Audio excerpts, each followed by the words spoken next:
ভাই বল। এ ভাই কই আছিস তুই? আরে বন্ধু গুড নিউজ, কখনো শালিনা পয়টা গেছে রে ভাই। হোটেল যাওয়ার তো টাকা নেই, তাই বাসবাগানে নিয়ে যাচ্ছি।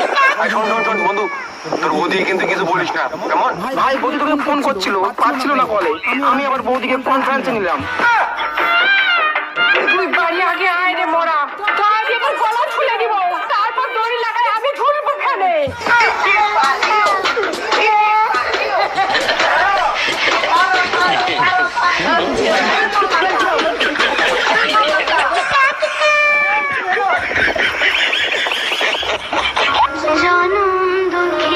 ভগবান বাঁচাও না ভগবান, বাতাসা দিয়ে পুজো দেবো।